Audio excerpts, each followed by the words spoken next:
मैं अपनी बात को संक्षिप्त रखूंगा क्योंकि 12 बजे एग्जैक्टली प्रधानमंत्री जी का कि मैं ऑनरेबल एलजी साहब को निमंत्रण दूंगा। मैं रिक्वेस्ट करूंगा थोड़े शब्दों में चीफ सेक्रेटरी साहब और उसके बाद एडवाइजर साहब आपको संबोधित करें। चीफ सेक्रेटरी साहब।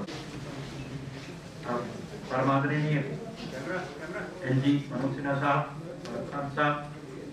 मेरे साथी नवीन चौधरी, बहुत खुशी की बात है कि आज हम लोग यहाँ पर एकत्रित हुए हैं इस फंक्शन में। एलजी साहब आपको संबोधित करेंगे, बाद में हम माननीय प्रधानमंत्री को सुनेंगे। कृषि का जो क्षेत्र है देश के लिए नहीं, जम्मू कश्मीर के लिए एक बहुत ही महत्वपूर्ण क्षेत्र है। शासन की प्राथमिकताओं में, प्रायोरिटीज में ये बहुत ही इंपॉर्टेंट सेक्टर है। इसके ऊपर जब से एलजी साहब आए हैं खास करके विशेष ध्यान और जोर दिया जा रहा है। पीएम किसान कार्यक्रम में, जिसमें एक्चुअली लोगों को हर 4 महीनों में 2-2 हज़ार रुपए दिए जाते हैं, लगभग 100% लोगों को कवर किया गया है। 11 लाख किसान हैं जिनको ये राशि मिल रही है। देश में हम पहले 2-3 राज्यों में हैं या प्रदेशों प्रांतों में जहां पर इस तरह की उपलब्धि हुई है। मेरे कृषि विभाग के अधिकारी को धन्यवाद देता हूं कि उन्होंने उनकी मेहनत से यह उपलब्धि प्राप्त किए हैं। इसके योजनाएं आपके एडवाइजर और प्रिंसिपल सेक्रेटरी के कुशल नेतृत्व में आगे ला रहे हैं। हमें विश्वास है कि अगले और पूरे भारत के कृषि के क्षेत्र में जम्मू एंड कश्मीर एक अग्रणी इलाके के रूप में आगे मेहनती है, बहुत उपजाऊ जमीन है और अगर इसका हम पूरा लाभ उठाएंगे, ये इलाका ये क्षेत्र जो है इसके बहुत बड़ा हिस्सा एग्रीकल्चर बन सकता है। मैं आप सबका पुनः स्वागत करता हूँ। मुझे यहाँ बुलाने के लिए धन्यवाद। मैं आमंत्रण करता हूँ फारूक साहब को उनके 2 शब्द। Honourable lieutenant governor Jammu Kashmir माननीय श्री मनोज सिन्हा साहब, हमारे मुख्य सचिव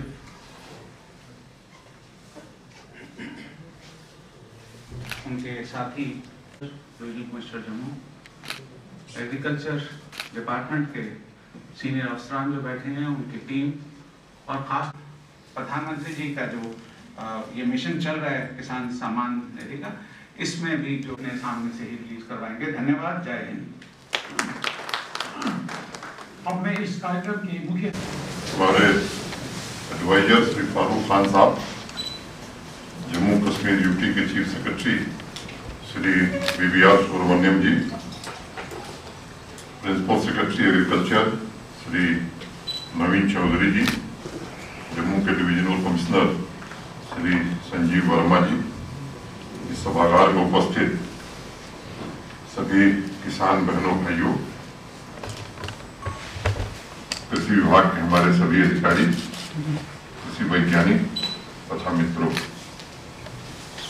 आप सबके ध्यान में है कि अभी थोड़ी देर बाद देश के सम्माननीय प्रधानमंत्री आदरणीय नरेंद्र मोदी जी वर्चुअल माध्यम से आप सभी के साथ रूबरू होंगे।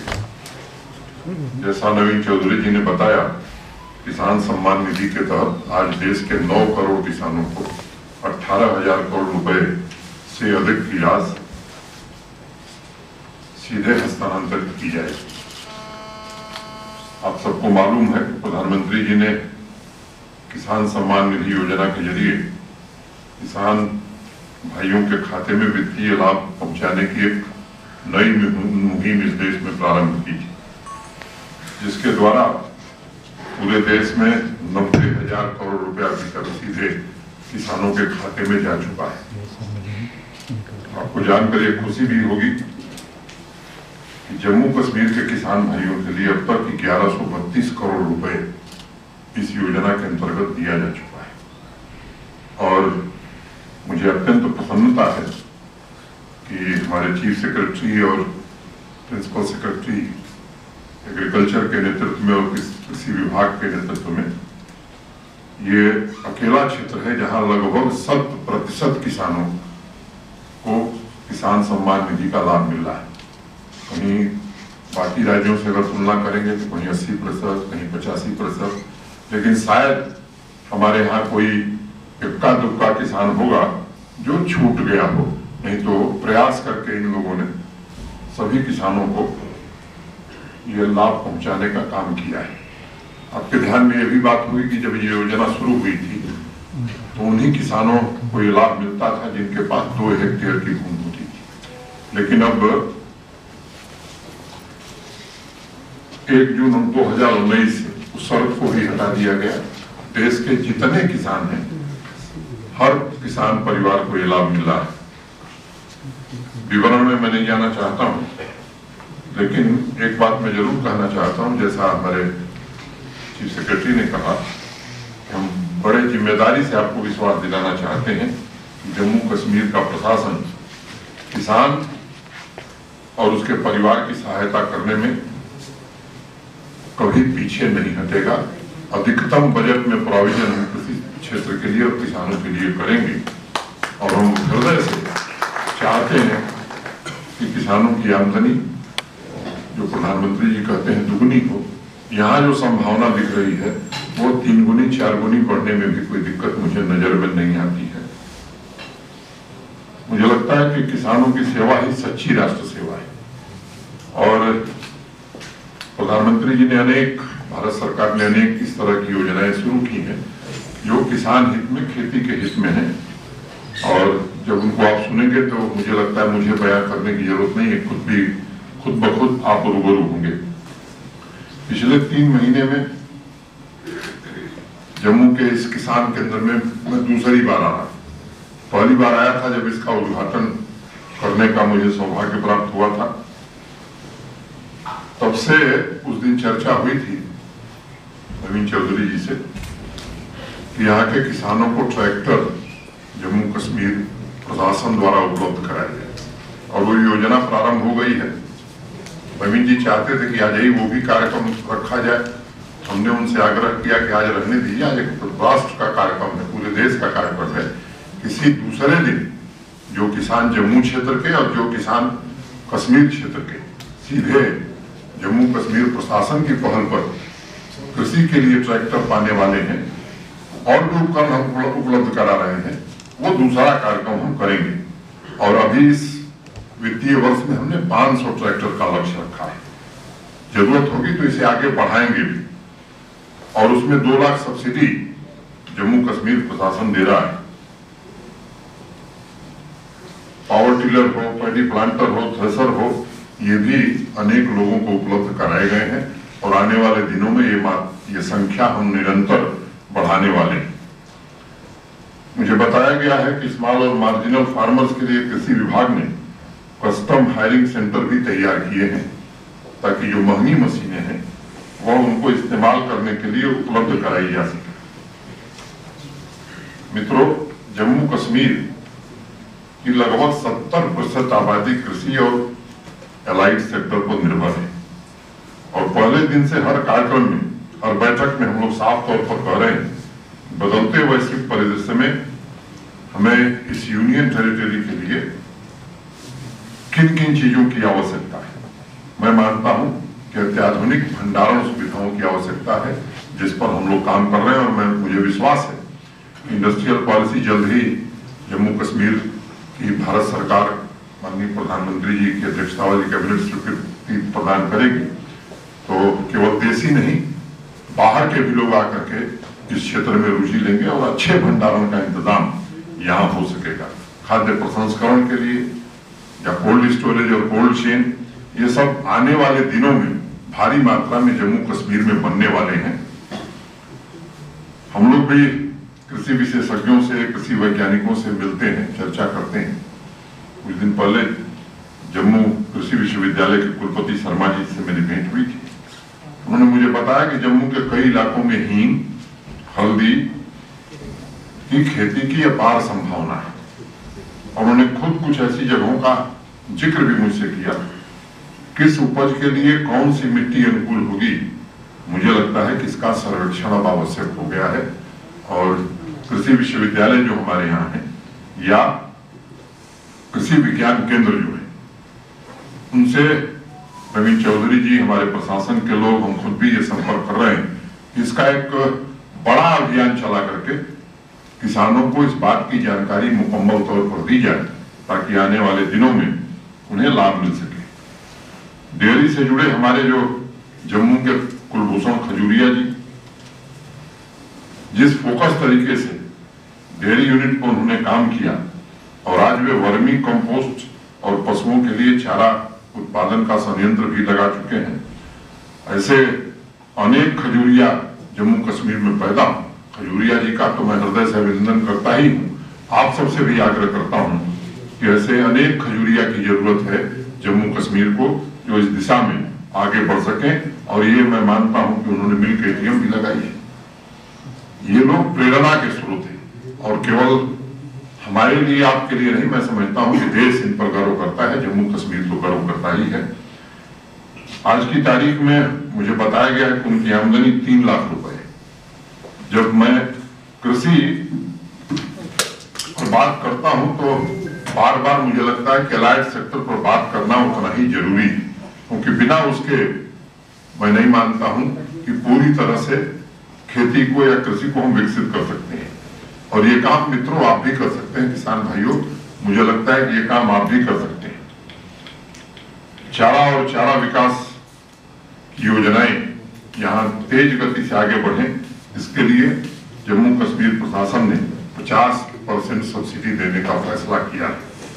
डेयरी उत्पादन के लिए 50 गायों की क्षमता वाली इकाई को अब 25% से बढ़ाकर 50% सब्सिडी दी जा रही है।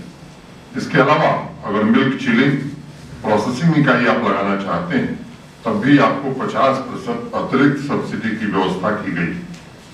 हमें पता है पिछले दिनों जब कश्मीर में हम लोग जा रहे थे कई स्थानों को, तो कीटनाशक दवाओं की क्वालिटी की वजह से कई किसानों को नुकसान उठाना पड़ा और हम सबने फैसला किया है कि ये 4 पेस्टिसाइड लेबोरेटरी जम्मू कश्मीर में हम लगाएंगे। सॉइल टेस्टिंग की भी अच्छी क्वालिटी की लेबोरेटरी हम प्रशासन की ओर से यहाँ स्थापित करेंगे। बैक टू विलेज कार्यक्रम के दौरान बारामूला हम लोग गए थे। नवीन चौधरी जी का बड़ा जोर रहता हाई डेंसिटी एप्पल प्लांटेशन पर, हम लोगों ने भी उस पर चर्चा की। अभी सरकारी तौर पर इन्होंने जो लक्ष्य रखा है 1900 हेक्टेयर क्षेत्र को इस कार्यक्रम के अंतर्गत शामिल करने का, अभी कल हम लोग चर्चा कर रहे थे, इसको व्यापक पैमाने पर, बड़े पैमाने पर हम बढ़ाना चाहते हैं।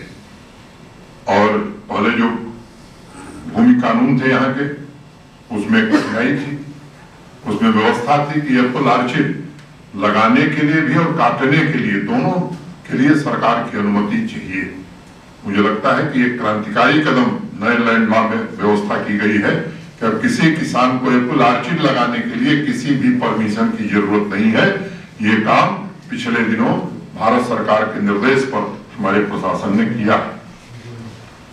अनेक नए नए प्रयोग यहाँ के किसान कर रहे हैं और युवा वर्ग, सबसे प्रसन्नता है कि युवा वर्ग इसमें काफी दिलचस्पी दिखा रहा है।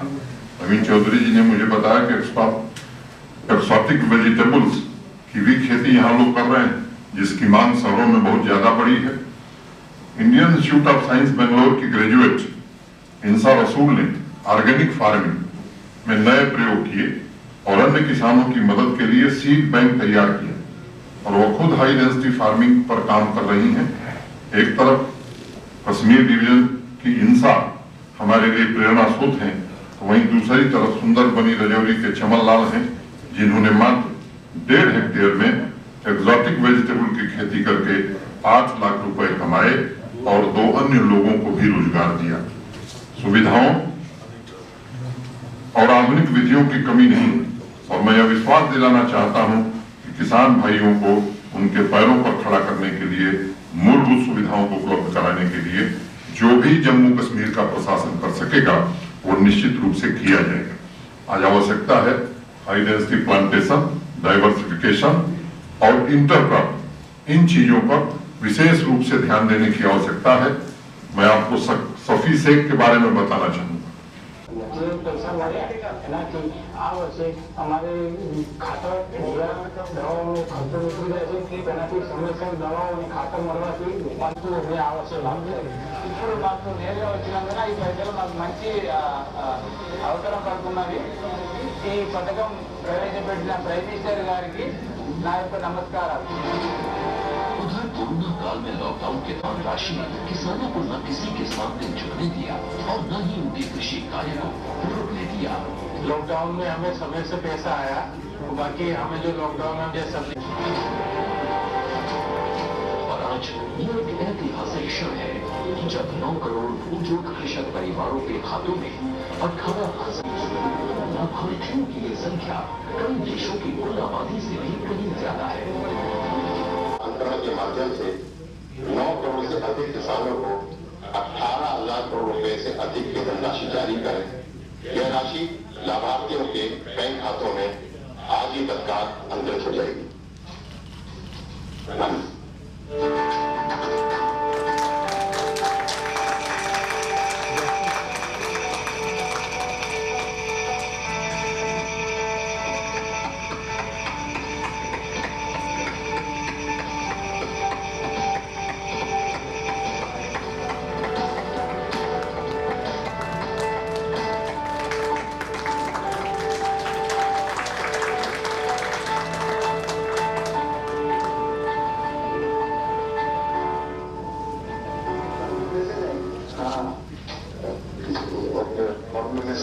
आपका बहुत बहुत धन्यवाद। आज देश गुड गवर्नेंस डे भी मना रहा है। साथियों, अटल जी ने गीता के जीवन जीने का लगातार प्रयास किया।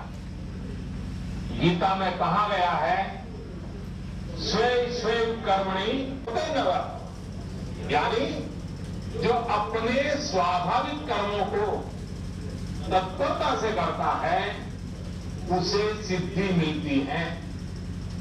अटल जी ने भी अपना पूरा जीवन राष्ट्र के प्रति अपने कर्मों को पूरी निष्ठा से निभाने में गुड गवर्नेंस को अटल जी ने भारत के राजनीति और सामाजिक विमर्श का हिस्सा बना। अटल जी ने सर्वोच्च प्राथमिकता दी। प्रधानमंत्री ग्राम सड़क योजना हो या फिर अंत्योदय अन्न योजना हो या फिर सर्व शिक्षा अभियान हो, राष्ट्र जीवन में सार्थक बदलाव लाने वाले अटल जी ने उठाए। आज पूरा देश उनको स्मरण कर रहा है, की बात कर रहे हैं और बड़े बड़े हेडलाइन लेने के लिए भाषण कर रहे हैं, लेकिन ये दल, वही दल, वही झंडे वाले, उनकी सरकार। इसके पहले तो 50 साल 60 साल तक देश को राज करते उनकी सरकार। केरल में एपीएमसी नहीं है, मंडियां नहीं है, यहां फोटो निकालने के कार्यक्रम करते हैं। अरे केरल में आंदोलन करके वहां तो एपीएमसी चालू करवाओ। पंजाब के किसानों को गुमराह करने के लिए आपके पास समय है। केरल के अंदर यह व्यवस्था नहीं है। अगर व्यवस्था अच्छी है तो केरल में क्यों नहीं है?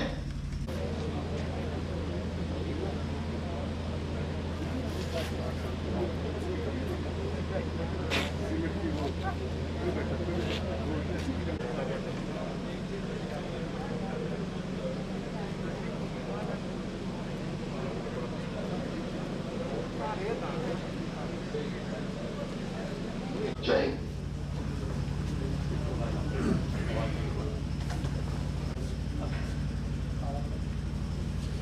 हेलो, मैं आप सबका हृदय के अंतस्थ गहराई से बहुत बहुत धन्यवाद करता हूँ जिन्होंने इतना समय देके किसानों के बीच देके क्या कहने वाला। As part of the live program, we will get to celebrate with the Prime Minister digitally transmitted उपराज्यपाल जी का अनुरोध करता हूँ कि जाते समय कुछ हमारे किसान भाइयों ने बाहर कुछ दृष्टियाँ लगाई हैं, उनका निरीक्षण करते जाए। आप हम सब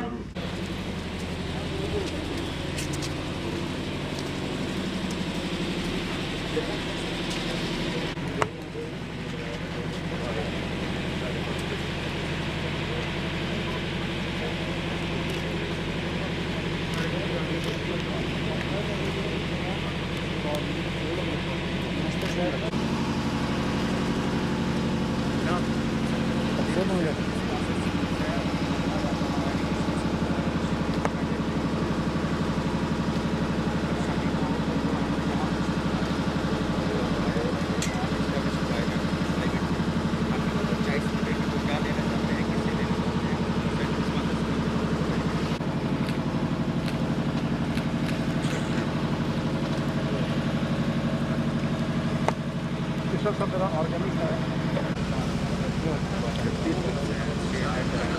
ये एचटीपी पाइप्स हैं सर, ये प्रधानमंत्री कृषि सिंचाई योजना में हम बेनिफिट देते हैं जो और जो माइक्रो इरिगेशन लगाते हैं, तो ये जो चीज़ें हैं वहाँ पाइप्स जो है वो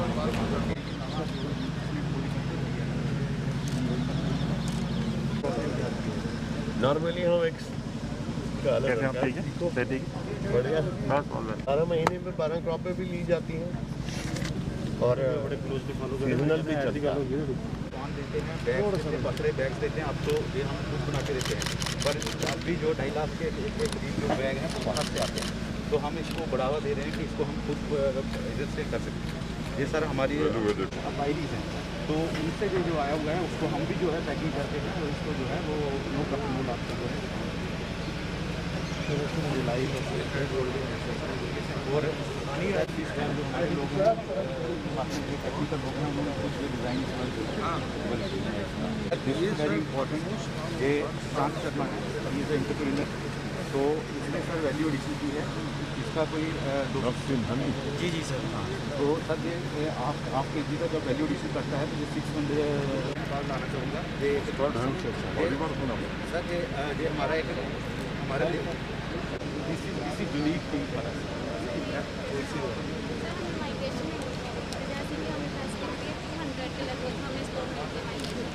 हम चाहते हैं कि हमारा जो ट्रैवल हो जाता है कि हमारे 1200 से 1500 हमें कि इसमें माइग्रेशन होना चाहिए और हमारा भी कॉस्ट फ्री होना चाहिए ताकि हम ये से माइग्रेशन माइग्रेशन इशू है, 200 किलोमीटर तक प्रोवाइड किया जाता है और अदर स्टेट्स में जो है और सर हमारी कभी आपको जो टोल लगेगा वो हम रीइंबर्स कर देंगे आप।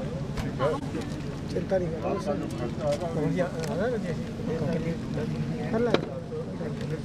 जो है ये करते हैं, करते हैं, इनकी मार्केटिंग करते हैं और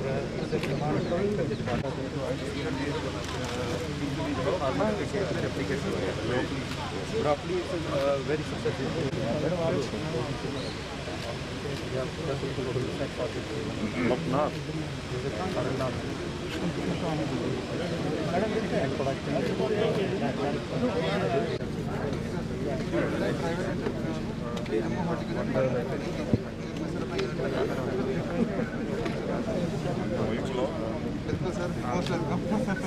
इधर वैल्यूएटेड प्रोडक्ट्स हैं, ये सारे हमने 2 बनाए।